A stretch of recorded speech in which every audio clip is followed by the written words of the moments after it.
Hello, everyone. Welcome to the Common Ground podcast. Today, I am joined by another very special guest, Beatriz Lindemann. Bea, if you'd like to introduce yourself, and we'll get to the conversation. Okay, yay. Thanks for having me. I'm B. I am 18 years old. I'm a freshman at Brown University, currently planning on concentrating in political science, and that is really what excites me. Um, I guess I stumbled into a bit of advocacy work, and that happened really organically for me. I'm someone who's definitely a policy junkie. I'm really into politics and journalism and how the two go hand in hand in communicating news and what's going on to the world. And so I find that really, really fascinating. I'm an opinions columnist for the Brown Daily Herald, so I'm really, really into writing. And I recently published an op-ed in the Miami Herald on gun violence and one before a few years ago in Women's Media Center. Thanks, Bea. Yeah. So I brought her on today because Bea is an incredible student. We've been very good family friends and friends for a very long time. And of course, what happened recently at Brown University regarding the school shooting, which was an absolute tragedy. And it would be incredible to get her take on her article that she wrote and on everything that's going on in this country currently, both with gun violence on school campuses and in this country as a whole. And so, starting with the first question, for listeners, you know, that are meeting you for the first time, could you tell us a bit about, and then haven't had a chance to read your article in the Miami Herald, could you tell us a bit about what you wrote about, briefly about the experiences you've had and how that has moved you into continuing advocacy on this Yeah. subject? Yeah. So I was at Brown on December 13th. And it was a really happy day because we were celebrating one of my best friend's birthdays, and we came from her dorm surprising her. We decorated her dorm, and we were gonna walk and start getting ready for dinner to celebrate her birthday that night. I was studying for finals all day, quite stressed. I actually didn't eat all day because in the morning I felt really anxious and I couldn't eat.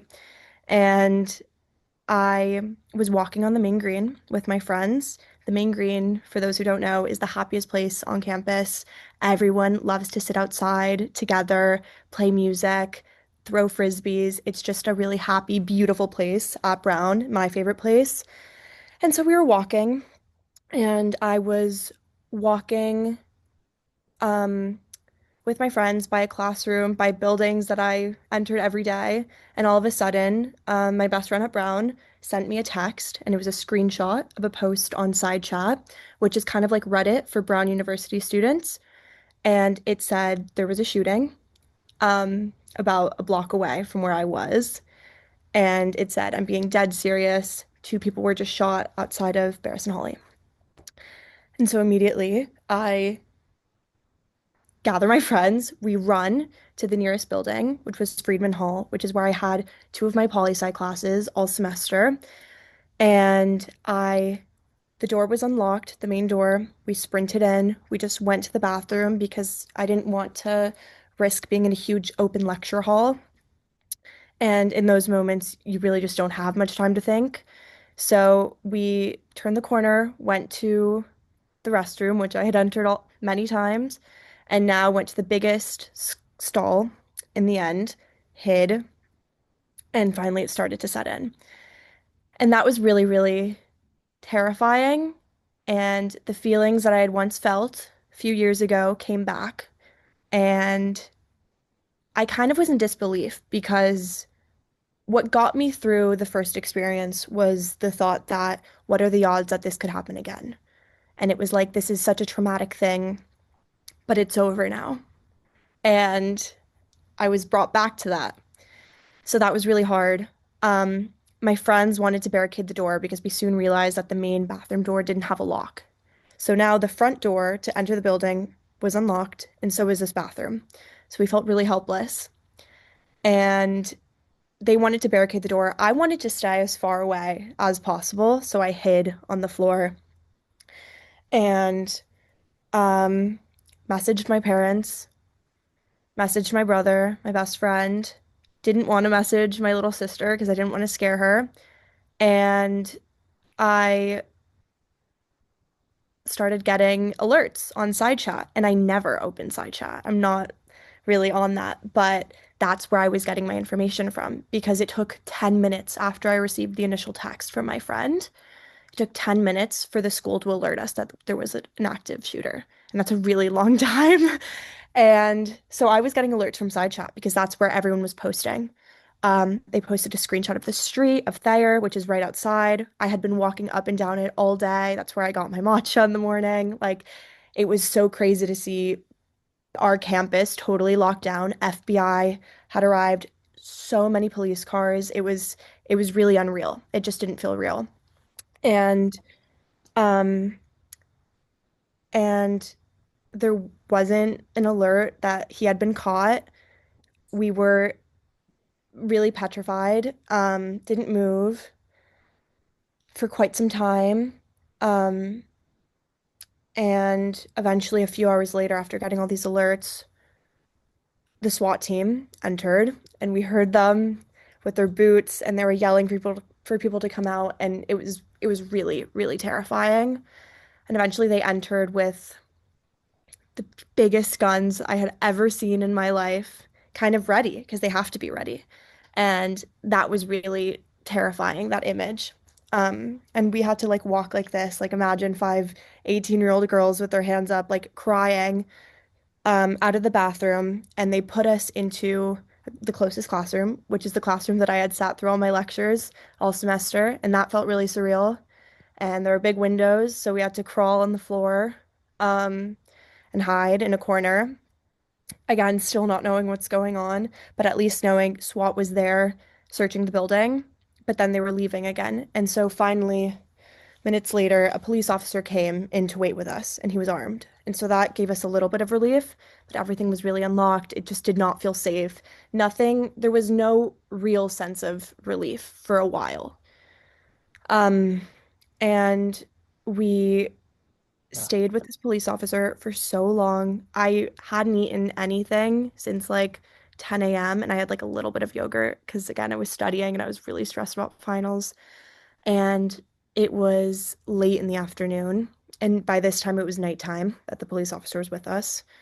And I we were all exhausted, hungry, terrified. Um, and we hid there for a while, getting very few alerts, and finally he had to move us. And so we moved where everyone was meeting at the indoor track, and that was really terrifying. He drove us. Just even stepping outside just didn't feel real or safe. Helicopters all over. It was out of a movie. That's how it felt. It's just so surreal. Um, so we moved, and then finally you had to get patted down to enter the gym. And then finally, they were saying that if you had a parent or someone's parent, then you could leave. If only you were being picked up, but you could not walk anywhere.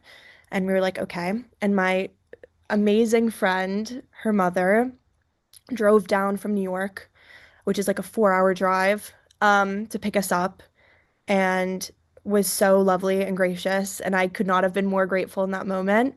And we slept at a professor's house that she was friends with. Everyone was just so gracious in this time of crisis, and everyone kind of comes together in that way. And so we slept there. And then the next day, we woke up and it was the first snow of the year. And everyone had looked forward to that for so long. And it was just such a weird feeling.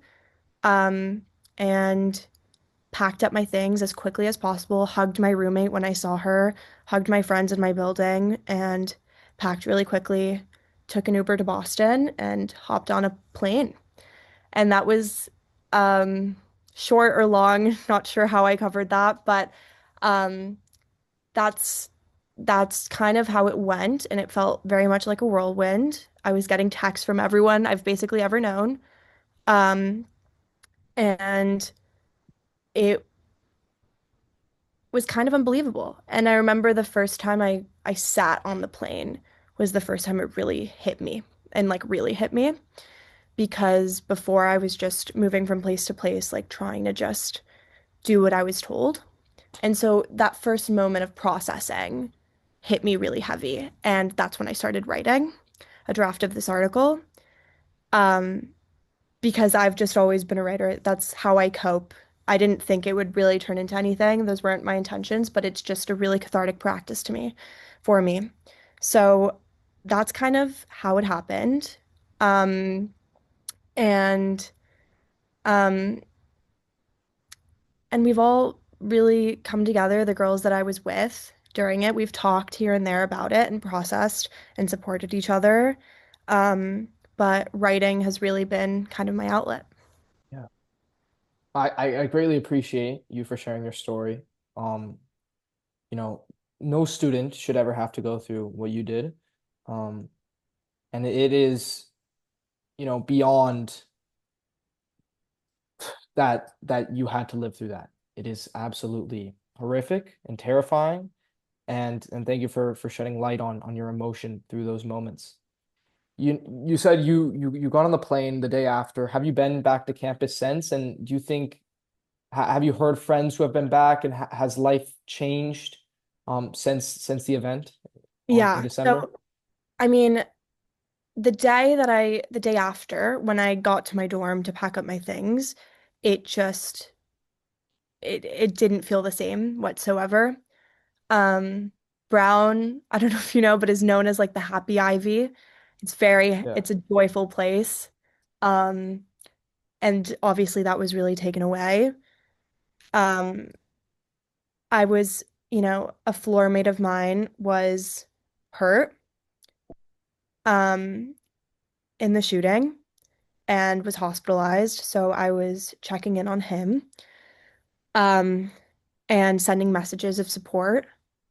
But honestly, all like friends and everyone had different connections to Ella and Muhammad Aziz, and I think that was really painful and just trying to support each other in the best way, we can individually. But I haven't been back. My friends haven't really been back. Some of my international friends had to stay longer than intended before they could hop on a flight out.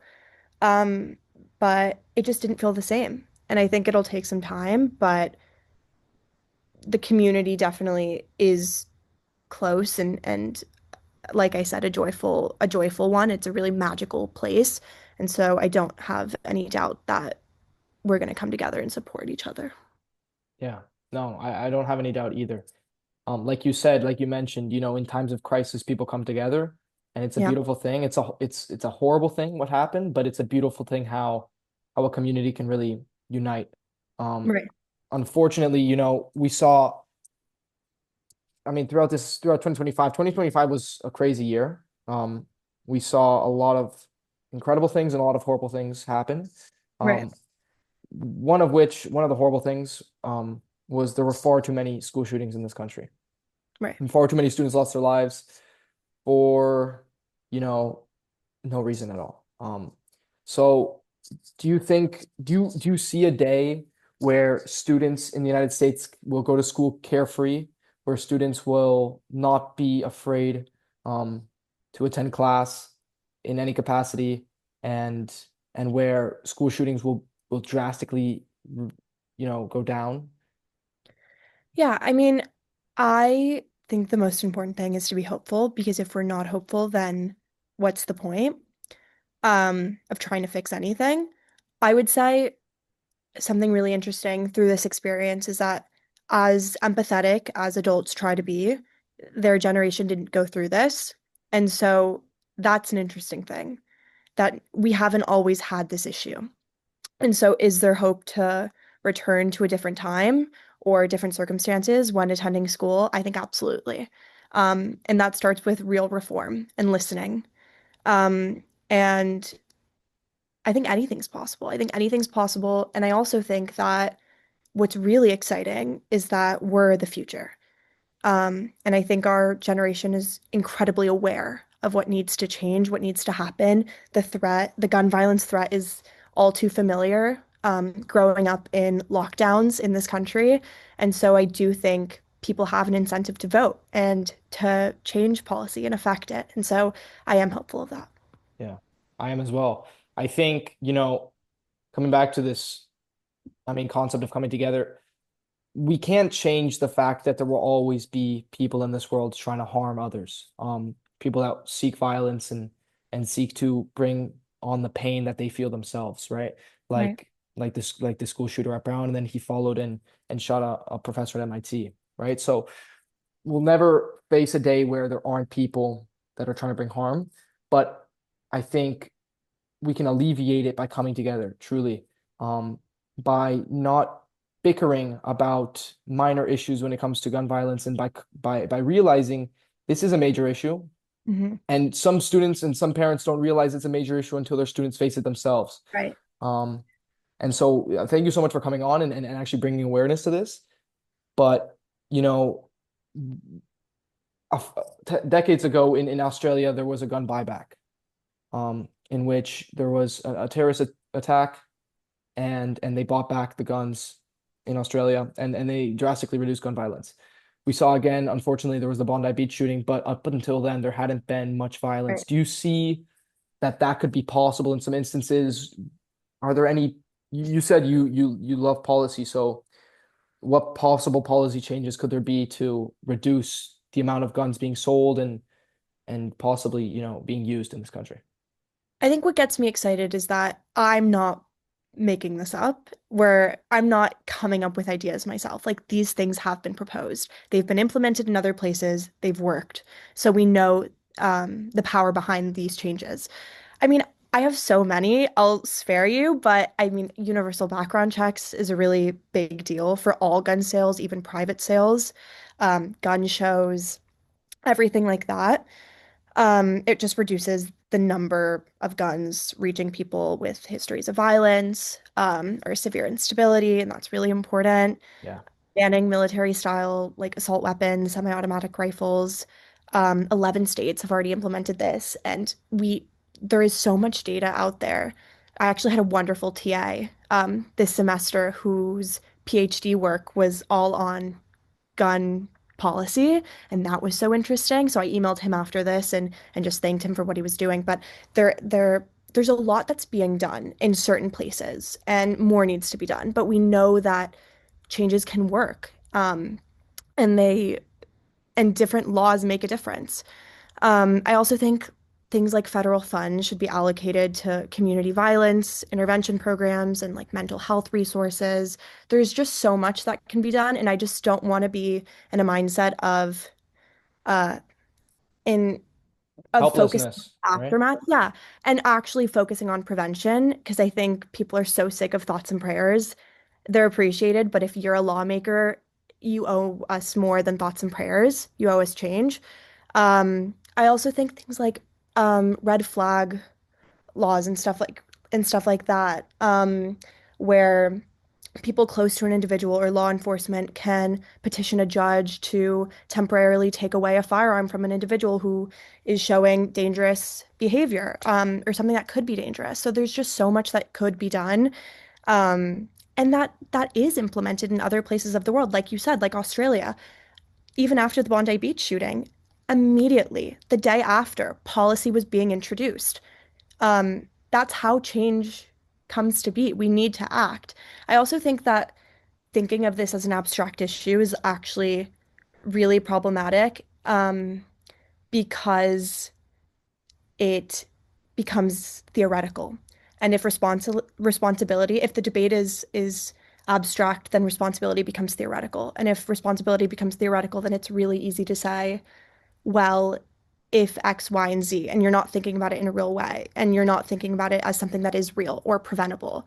And then you don't act on it if you don't think of it as something that's real. So I think having really tough conversations like our generation is having, like your podcast promotes, is essential to actually creating change. Because if we think about it as separate from ourselves or something that won't affect us, and a lot of policymakers are older, so a lot of school shootings didn't isn't something that hits close to home. Um, if we don't think about it something that's really close to us, then a lot of people aren't incentivized to work on it. So I think thinking about it in a really real way is essential. Absolutely. I couldn't agree more. I think action needs to be taken, right? I loved what you said. Thoughts and prayers are nice, but they're not enough. We need Yeah. action. Yeah. And unfortunately, a major roadblock that policymakers and politicians and advocates in this country run into is the Yeah. simple fact that it needs to be acknowledged that guns are an essential part of the culture in the United States, to many people. You know, based on the belief that, the Second Amendment, that this country was founded bearing arms, and this country was founded in a revolution, and that a lot of people all across the country don't feel safe in their neighborhoods, going to school, going to work, and feel the need to bear arms. And that is understandable.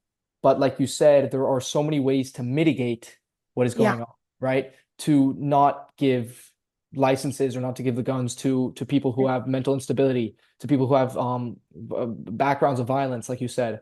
I think that is absolutely essential. And those are some of the first steps we need to take, instead of focusing on a lot of other issues which the current administration is doing, which leads me into the question, what is the current administration failing to do, which needs to be urgently acknowledged?